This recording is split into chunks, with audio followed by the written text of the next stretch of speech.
지난주 말씀들을 기억하십니까? 지난주 말씀은 기도에 대한 말씀이었습니다. 기도를 하면서 주의해야 할 것은 기도를 통하여 나를 드러내지 말고 말을 많이 해서 똑같은 말 중언부언하는 그런 것들을 하지 말라고 그렇게 예수님이 가르쳐 주셨습니다. 그 이유는 하나님은 은밀한 곳에서 우리의 기도를 들어주시는 분이기 때문입니다. 그리고 기도를 어떻게 해야 되는가 하면 하나님께만 집중해야 된다고 그렇게 말씀하고 있었습니다. 그래서 그 이름, 그 다음에 그 나라, 그 뜻, 즉 하나님의 이름, 하나님의 나라, 하나님의 뜻, 즉 하나님께만 집중해야 되는 것이고 매일매일 기도해야 하는 것이 기도에 있어서 중요하다. 그렇게 예수님이 가르쳐 주셨습니다. 그러면서 지난주에 제가 한 가지 정의를 내렸는데 기도란 무엇인가 라고 하는 정의를 내렸습니다. 기억하시죠? 기도는 하나님과 우리의 관계입니다. 즉 아버지 되시는 창조주 하나님과의 교제를 기도라고 이야기하는 겁니다. 우리는 기도라고 하면 구한다라고 하는 생각을 하는데 구한다고 하는 것은 기도의 영역 속의 일부분을 이야기하는 것이지 구한다가 기도가 아니라고 제가 이야기를 했습니다. 그래서 우리는 기도를 통하여 하나님과의 관계를 아주 돈독히 해야 합니다. 그래서 나의 제약이 하나님과의 관계를 깨기 때문에 또 악마가 나를 유혹해서 하나님과의 관계를 깨려고 하기 때문에 6장 12절 13절에 있었던 내용과 같이 내 제약을 용서해달라고 구해야 되며 악마 유혹에 빠지지 않게 해달라고 구해야 된다. 그렇게 말씀을 드렸습니다. 그러므로 기도의 핵심은 한 가지 단어로 또 우리가 정의할 수가 있습니다. 기도에 있어서 가장 중요한 내용이라고 할 때에 용서라고 하는 단어가 한 가지 생각이 나야 됩니다. 기도는 하나님과 우리 사이의 관계를 의미하는 것인데 기도하는 내용 중에서 가장 중요한 것이 무엇이냐? 그것은 용서라고 하는 것, 그 부분에 대한 것이 우리의 기도에 있어서 가장 중요하다고 하는 것입니다. 오늘 그 말씀을 예수님이 해주고 있는 것입니다. 바로 하나님과 좋은 관계를 가지고 있다고 하는 것, 하나님과 좋은 관계를 위하여 용서를 구하고 있는 사람들이 삶을 사는데 삶이 어떤 삶이 되어야 되는가 하면 용서를 해주는 삶이 되어야 된다고 하는 것이 오늘 성경에 있는 말씀들입니다. 그것이 오늘 14절과 15절입니다. 남의 잘못을 용서해주면 너희 하늘 아버지께서도 이를 용서해 주실 것이고 너희가 남을 용서하지 않으면 하나님도 너희의 잘못을 용서하지 않을 것이다. 그렇게 이야기하고 있는 겁니다. 바로 기도와 관계된 것, 하나님과 나와의 관계에 있어서 또 관련된 말씀, 그것이 기도의 내용 중에 용서라는 그 말씀을 우리가 클리어하지 않으면 하나님과 좋은 관계를 가질 수 없고 하늘나라 백성이 될 수 없다고 하는 그 이야기를 하고 있는 것입니다. 우리가 성경을 읽다가 부담이 되고 싫은 이야기들이 좀 많이 있습니다. 여러 가지 이야기가 있겠지만 아마 제일 여러분들이 부담되는 말 중에 하나가 원수를 사랑하라 하는 말일지 모르겠습니다. 근데 지난번에 설교할 때 원수라고 하는 말은 좀 잘못된 번역이고 적이라고 번역해야 맞다고 제가 이야기를 했죠. 그러나 한국인 성도들은 계속 원수라는 말을 써왔기 때문에 계속 원수가 익숙하죠. 그래서 원수를 어떻게 사랑할 수 있는가? 용어만 바꿔도 조금 마음이 편해집니다. 적을 사랑하라 하면 조금 뭔가 마음이 편해지기도 하는데 원래 뜻은 적을 사랑하라 하는 말인데 하여튼 이 말이 우리에게 참으로 많은 부담이 된다고 하는 것 우리가 잘 알고 있습니다. 당시에는 이방인들을 적으로 생각하고 이방인들은 우리의 사랑의 대상이 아니라고 그렇게 이야기했을 그때에 예수님은 이방인들까지도 사랑의 대상이다. 너희가 적이라고 생각하는 사람들도 사랑의 대상이다. 그렇게 말씀하시면서 우리에게 한 말씀입니다.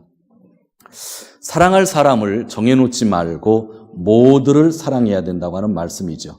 그래야 형제자매를 진심으로 사랑할 수 있다.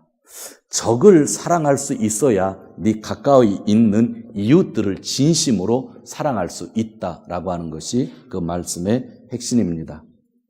한국 사람을 여러분들이 참 좋아하잖아요, 한국 사람들은. 그러나 한국 사람을 진심으로 사랑하기 위해서는 일본 사람을 사랑해야 된다. 여러분이 진심으로 일본 사람을 사랑해야만 또 한국 사람을 사랑할 수 있다. 일본 사람을 사랑하기 위해서는 또 중국 사람을 진심으로 사랑해야 된다. 이것이 예수님이 말씀하시는 적을 사랑하라고 하는 큰 의미에 있어서의 말씀드립니다. 즉, 내가 사랑할 수 있는 사람들에 대한 한계를 정하지 않아야 내 주위에 있는 사람들을 진심으로 사랑할 수 있다고 하는 거죠. 그런데 이런 말씀을 들으면서도 늘 부담이 되잖아요. 적을 사랑하라, 원수를 사랑하라. 참 지키기 힘들잖아요. 그런데요, 이 적을 사랑하라는 말, 원수를 사랑하라는 말보다 더 힘든 것이 하나 있어요. 이게 뭔지 아셔요? 가장 크게 부담되는 말은 바로 용서라는 말씀과 관계가 되지 않나 하는 생각을 해요. 용서해 주어라 하는 말이죠. 여기서 성경에서 적을 사랑한다고 하는 것은 조금 전에 설명했듯이 우리와 다른 삶을 살고 있는 우리와 다른 사람들, 이방인들을 위시해서 모든 사람들을 공평하게 사랑해야 된다는 뜻이 그 안에 있었지만 용서를 해주라고 하는 것은 아주 나와 개인적인 관계를 가지고 있는 일이라는 거예요. 적을 사랑한다고 하는 것은 뭔가 할 수 있을 것 같은데 용서라고 하는 것은 나와 개인적인 관계에 있어서 내가 아주 싫어하고 미워하는 사람일 수도 있는데 예수님이 용서하라고 했죠. 그래서 여러분들 성경 읽다가 이 부분 나오면 참 좋네 하고 그냥 바로 넘어가지 이 부분 가지고 1시간, 2시간 묵상하시는 분들 아마 적을 것 같습니다.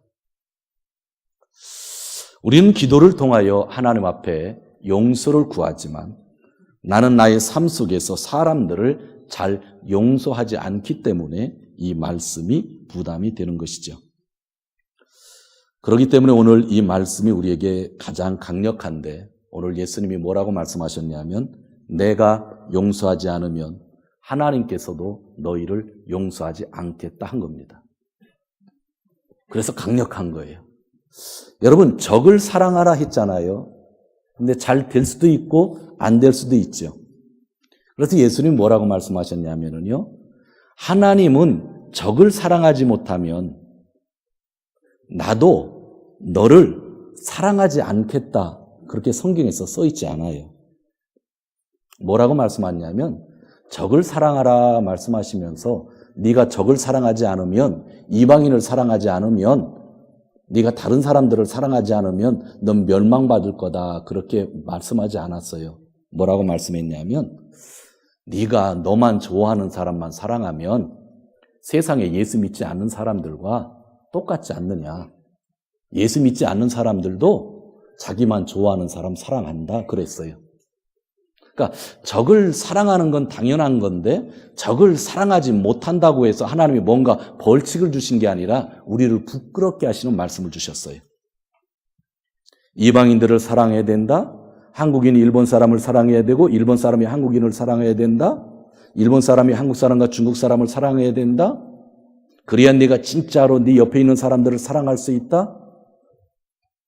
만약 그것을 사랑 못한다고 하면 세상에 있는 사람과 뭐가 다르겠느냐 하면서 우리에게 그 사람들을 사랑하지 못할 때 부끄러움을 주셨다고요. 그런데 용서에 대한 이야기는 부끄러움을 주시지 않아요. 용서해라 말씀하시고 용서하지 않으면 야 세상 사람들도 용서할 수 있는데 내가 용서하지 못하니까 부끄럽지 않느냐 그런 말씀 주시지 않았어요.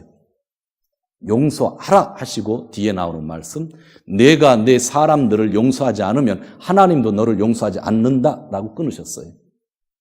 그래서 성경 중에서 가장 강력한 말, 실천하기 힘든 말씀, 그러면서도 그것을 반드시 넘어야 될 말씀이 용서해 주라는 말씀이에요. 그래서 적을 사랑한다고 하는 것보다 더 힘들고 나를 핍박하는 자를 위해서 기도해 주라고 하는 말보다 더 힘든 말씀이 용서해 준다는 것. 다른 부분에 있어서는 하나님이 이런 조건들을 잘 달지를 않았어요. 그런데 이 부분만큼은 너희가 세상에서 삶을 살면서 용서를 해주지 않으면 내가 절대로 너를 용서하지 않겠다. 내가 사람들을 용서하지 않으면 이 십자가의 은혜가 내 은혜가 되지 않는다라고 말씀하셨다고 한다면 오늘 우리는 이 말씀을 좀 더 자세히 듣고 우리 스스로가 이 말씀들을 적용해야 된다고 하는 것을 보여주고 있는 것입니다. 이 말씀을요, 이 자리에서 그대로 내려가면 여러분들이 아마 상처받고 좀 하나님 믿기 되게 힘들 것 같아요. 근데 예수님이요, 성경에서 답을 주셨어요. 그래서 오늘은 제가요, 그 답까지 얘기하고 내려가려고 합니다. 마태복음 18장을 한번 보시기 바랍니다.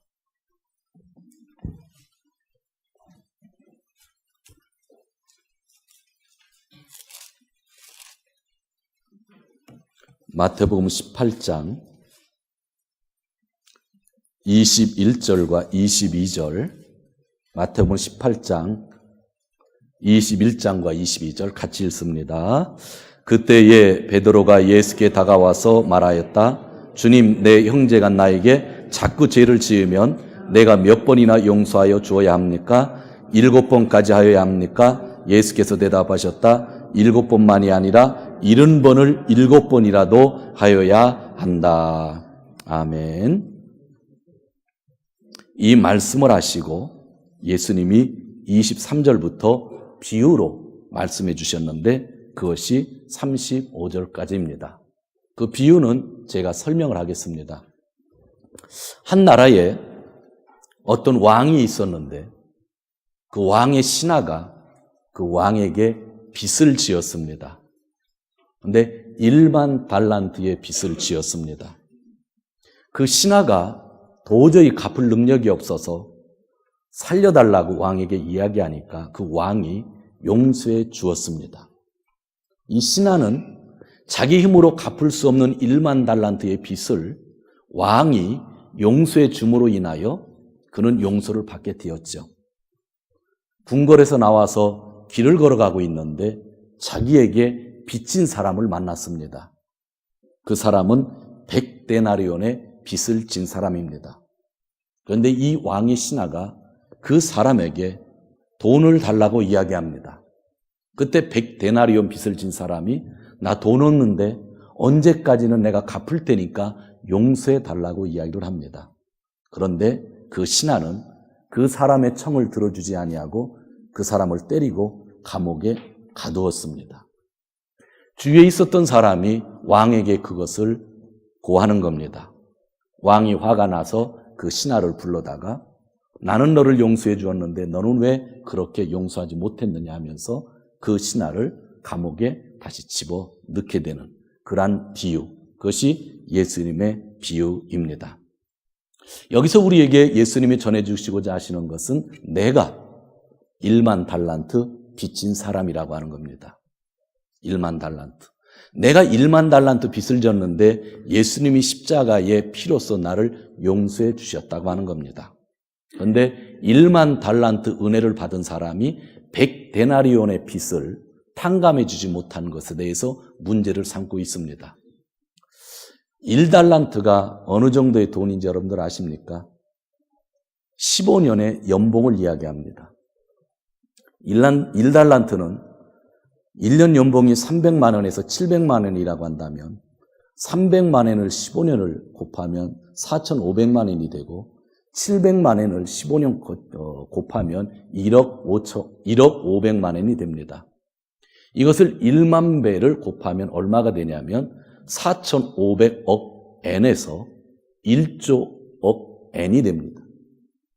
여러분 살면서 이 정도 빚을 질 가능성 있습니까? 없죠. 이 정도 빚도 지지 않겠지만 이 정도 빚을 탕감해달라고 하는 것도 양심상 문제가 되죠. 이것은 인간의 힘으로 갚을 수 없는 빚을 1만 달란트라는 표현으로 예수님이 쓰신 거죠.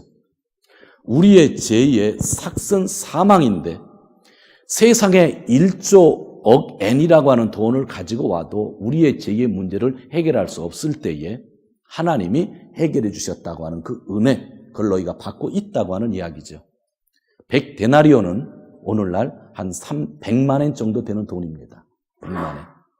그런데 이 사람은 1조억 엔, 1조 엔이죠. 1조 엔의 빚 탕감받았는데 100만 엔의 빚을 갚으라고 그 사람을 옥에 집어넣은 사람이죠. 여기에 이런 말씀들이 좀 나옵니다. 자, 여기서 용서에 대한 개념을 여러분들이 잘 들어야 됩니다. 이 말씀을 우리가 용서에 대한 말을 들을 때 자꾸 부담이 생기죠. 이 정도 되면 도저히 우리는 용서해 줄 수 없을 것 같죠. 그런데 지킬 수 있는 믿음에 대해서 예수님은 말씀 속에서 우리에게 알려줍니다. 21절을 다시 한번 보기를 바랍니다. 21절에 보면 그때에 라고 하는 단어가 나옵니다. 선호돕기라고 하는 단어가 나옵니다. 베드로가 예수님에게 질문했습니다. 몇 번을 용서해 줄 수 있습니까? 예수님은 70번씩 7번이라도. 그리고 나서 예수님이 비유를 주셨는데 그 21절에서 선호돕기, 그때라고 하는 말씀이 나왔다고 한다면 그 앞에 있는 말씀과 연결되어졌다고 하는 겁니다. 그래서 앞에 있는 말씀을 읽지 않으면 용서에 대한 개념을 우리가 도저히 이해할 수가 없습니다. 그런데 앞에 무슨 말이 있었냐면 15절에서 17절에 예수님이 한 가지 말씀을 합니다. 15절에 보면 내 형제가 너에게 죄를 짓거든 가서 단둘이 그 자리에서 그에게 충고해라. 그런데 그가 말을 들으면 좋지만 말을 안 들으면 한두 사람을 더 데리고 가서 죄를 지적해라. 말을 들으면 좋은데 말을 안 들으면 그때는 교회에 보고를 해서 그 사람에게 이야기를 해라. 그리고 교회의 말조차 듣지 않으면 그 사람은 이방 사람처럼 세리처럼 취급해도 된다라고 하는 이야기입니다. 여러분이 이 말씀과 이 15절과 17절 말씀과 21절에서 22절 말씀은 충돌이 됩니다. 지금 한 단락이에요. 잘 들으셔야 돼요. 예수님은 죄 지은 자를 처리하라고 말씀합니다. 죄 지은 자는 반드시 처벌해야 된다고 얘기합니다. 죄 지은 자에게 지적을 해야 되고 지적했는데도 회개하지 않으면 두 사람이 가서 지적을 해야 되고 두 사람이 가서 지적도 안 하면 교회 전체가 그의 죄를 물어야 된다고 그랬습니다. 그래서 회개를 하면 용서해 주지만 회개하지 않으면 추방시켜라는 겁니다. 그런데 21절에서 22절 사이에 보면 22절에서 예수님 뭐라고 그랬어요? 70번씩 7번이라도 끝까지라도 내가 용서해 주어야 된다고 합니다. 충돌하잖아요. 예수님은 죄를 물으라고 그랬습니다. 죄의 책임을 지라고 그랬습니다. 죄진 자를 쫓아내라고 그랬습니다. 그런데 예수님은 베드로에게 죄진 자를 끝까지 뭐라고 그랬어요? 용서해 주라고 그랬습니다. 이 말씀이 충돌하는 거예요. 우리가 신앙생활을 하면서도 이런 말씀들이 충돌하는 거예요. 이 충돌하는 말씀의 답을 조금 전에 23절에서 35절 사이 예수님의 비유에서 우리에게 답을 주고 있는 거예요. 죄는 처리되어야 합니다. 그런데 또 우리는 뭐를 해줘야 돼요? 용서를 해 주어야 합니다. 여기서 생략된 부분이 있습니다. 이 부분을 우리가 생략된 부분을 깨닫지 못하기 때문에 말씀을 읽어도 항상 힘든 거예요. 죄진 사람은 처리해야 된다고 예수님 분명 말씀하셨는데 다 용서해 줘야 된다고 얘기했다고요. 앞에 말씀에서는 쫓아내라고 했는데 여기선 용서해 주어라고 했다고요. 여러분들이 이 말씀을 지키고 싶어서 죄진 사람을 멀리하고 싶은데 또 성경을 읽으면 용서해 주라고 하니까 이게 어떻게 사는 것이 올바른지 모르죠. 근데 이 가운데에 생략된 게 있어요. 죄의 용서를 비는 것이 생략된 거예요. 주기도문에서 우리가 하나님에게 죄를 용서함을 받는다고 하는 것은 우리가 죄인이라는 걸 고백하고 하나님이 우리를 용서해 주시는 겁니다. 지금은 하나님에게 용서를 구하는 것이 아니라 예수님이 사람들에게 용서해 주라고 하는 이야기를 하는 겁니다. 그러면 사람들에게 우리가 어떻게 용서를 해줄 수 있을까요? 그것은 그 사람이 자기 죄를 깨닫고 죄를 인정하고 잘못했습니다 했을 때는 반드시 용서해 주라는 얘기입니다. 너를 속이고 또 속이고 반성문을 쓰고 또 반성문을 써도 계속 용서해 주라는 겁니다. 잘못했다고 하면. 그러나 잘못하지 한 것을 인정하지 않는 죄인에 대해서는 두세 번 경고하고 그런 사람은 멀리 해도 된다고 하는 겁니다. 좀 말씀 편해지셨습니까? 나에게 칼을 쥐고 나를 찌른 사람이 있단 말이에요. 근데 신앙인들은 고민을 하는 거예요. 얼마나 믿겠어요? 나를 한 대 때린 사람이 있으면 그냥 꿈에서도 생각나고 그냥 자다 뻘떡뻘떡 일어나잖아요. 근데 성경을 읽으면 용서해줘라. 용서하긴 싫은데 그 마음도 없는데 이게 고민이 나오죠.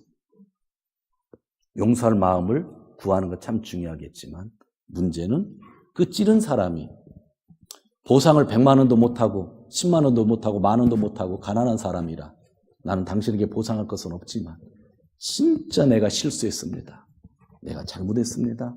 앞으로 그런 일 없도록 하겠습니다 하면 100만 원 달라고 하지 말고 1000만 원 달라고 하지 말고 만 원 달라고 하지 말고 잘못한 것을 진짜로 고백하면 용서해 주어라 라고 하는 이야기입니다. 이것도 사실 힘들어요. 100만 원 받아야 되는데 못 받고 용서해 주는 거니까.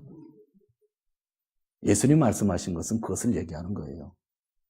나에게 일방적으로 나쁜 짓을 한 사람을 무조건 용서해 주는 것이 신앙이 아니라 죄라고 한다면 죄에 대해서 분명히 알려줘야 되는 거고 경고도 해야 되는 거고 깨닫지 못한다고 하면 상대할 필요가 없겠죠. 그러나 그 사람이 죄의 용서를 구한다고 하면 우리가 용서해 줘야 된다. 여러분, 여러분의 자녀들이 말 잘 듣죠? 어렸을 때 자녀들 키울 때 야, 너 게임하지 마 했었죠. 또 1시간, 일주일에 2시간만 게임해 했는데 아이들이 그 시간만 게임한 아이들이 있어요? 혹시 여러분들이 주일날만 게임해 했는데 그 자녀가 주일날만 게임한다고 하면 그 자녀는 진짜 대단한 자녀일 것 같아요. 제 경험으로는 절대로 내가 정해준 시간만 게임하지 않았어요. 내가 없든지 출장 가든지 교회 가면 알아서 아버지 올 때까지 자기들이 게임기 갖다 놓고 게임하는 겁니다. 그것을 여러분들이 보면 화가 나요, 안 나요? 나죠. 그런데 이놈의 자식하고 때리면 아빠 잘못했어요 하면 여러분들이 용서해줘요, 안 해줘요? 용서해주죠. 다음에 또 이런 짓 하면 너 진짜 큰일 난다. 집에서 쫓겨난다 했는데 그 다음에 또 게임했어요. 그럼 집에서 쫓아내셨어요? 아니죠. 그 아들이, 그 자녀가 다음부터는 안 얻게 하면 또 용서해 주었죠. 이런 마음, 세상 속에서 우리 신앙이라고 한다면 내가 쏟고 또 쏟을 수도 있지만 반성문을 쓰고 또 안 지킬 수도 있지만 어느 때는 돈을 받아야 되지만 그 사람이 나에게 잘못했다고 하면 너희 크리스찬들은 용서해 줘야 된다. 용서해 줘야 된다. 하는 그런 말을 하는 거예요. 오늘 말씀의 26절을 보시기 바랍니다. 18장 26절. 거기 뭐랬냐면 그랬더니 종이 그 앞에 무릎 꿇고 참아 주십시오. 다 갚겠습니다. 애원했어요. 그리고 29절도 보세요. 그 동료는 엎드려 간청하였다. 참아주세요. 내가 갚겠다 그랬어요. 이 말씀을 우리가 잘 들어야 돼요. 왕의 신하도 고백을 하는 겁니다. 내가 잘못했다고, 갚겠다고. 그래서 왕이 용서해 준 거예요.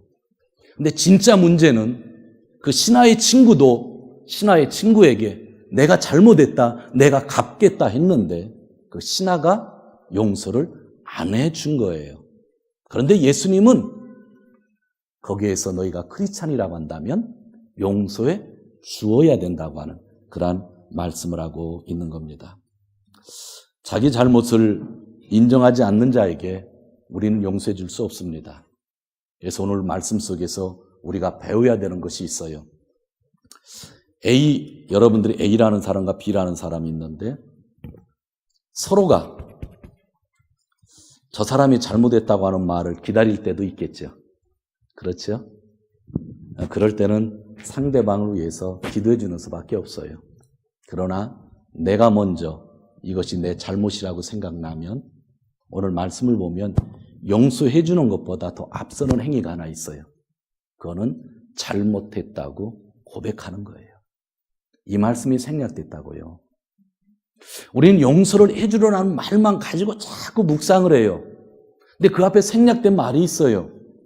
그건 뭐냐면 남이 나에게 잘못했다고 용서해달라고 기다리라고 제가 그 설교를 하고 있는 게 아니에요. 진짜 중요한 숨겨진 말씀은 내가 잘못했을 때, 죄를 지었을 때 하나님께 고백하는 것처럼 사람들에게, 아내에게, 남편에게, 성도들에게, 이웃에게 내가 잘못했다고 먼저 고백할 수 있는 그 신앙의 용기, 그것이 우리가 배워야 될 것. 그리고 두 번째가 그런 사람이 혹시 나에게 와서 그런 말을 한다고 할 때에 나는 아무리 속이 쓰리고 재정적으로 손해가 많이 나고 그다음에 창피한 일을 많이 당했다 할지라도, 너무 밉다 할지라도 그쪽이 나에게 만나달라고 하고 용서를 빈다고 하면 그것은 용서해 줘야 되는 거예요. 상대방이 나에게 용서를 비는데도 불구하고 나는 너랑 끝났다고 칼을 내면 그것은 크리스찬이 아니에요. 제가 얘기합니다. 나에게 잘못하는 모든 죄를 다 용납하라는 이야기가 아닙니다. 아셨죠? 내가 잘못하면 먼저 내가 잘못했다고 얘기해야 되는 게 첫 번째 말씀이고, 두 번째, 어떤 사람이든지 여러분의 자녀든지 여러분의 아버지든지 주위에 있는 집사님들이든지 성도님들이든지 여러분에게 어떤 피해를 많이 끼쳤다 할지라도 그 사람이 여러분에게 와서 내가 잘못했네 하면 어떻게 하라고요? 용서하라고요. 그런데 이것을 용서하지 않으면 천국 못 간대요. 아멘 한두 번밖에 안 쳐. 이거는 해야 된다는 거예요. 죄를 다 용납하라는 이야기가 아니에요. 죄는 죄예요. 싫은 건 싫은 거예요. 죄인들이 있을 때 그 사람에 대해서 권고도 해야 되고 죄를 못 짓게 해야 되는 거고, 교회에서 계속 죄를 진다고 하면 교회를 떠나게 할 수도 있어요. 그러나 죄를 회개한 사람이 왔을 때에 너희는 10번이든 100번이든 1000번이든 용서해 줘야 된다. 마지막으로 권면합니다. 먼저 내가 하나님이 아니에요. 사람 앞에 잘못했다고 용서를 구할 것은 있지 않는지 오늘 한번 생각해 봤으면 좋겠어요.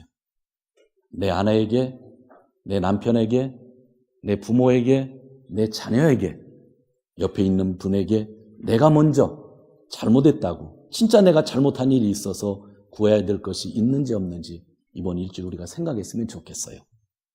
그리고 그것을 클리어한 다음에 두 번째, 혹시 여러분의 삶 속에서 여러분의 자녀가, 여러분의 부모가, 여러분의 이웃이 여러분에게 내가 잘못했는데 나 좀 받아주세요 하는 말을 들었을 때에 여러분 꽁 하고 아무런 대답하지 않고 용서하지 않은 일이 있고, 혹시 그것이 진행형인 사람들이 있습니까? 오늘 말씀 꼭 기억하십시오.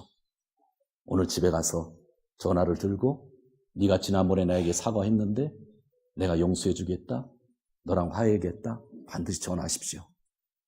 예수님이 말씀하셨어요. 그렇게 용서하지 않으면 천국 못 간다 그랬어요. 이것보다 강력한 말씀이 어디 있어요? 그래서 오늘 말씀의 뒷부분에 이런 이야기가 나와요. 18절을 보시기 바랍니다.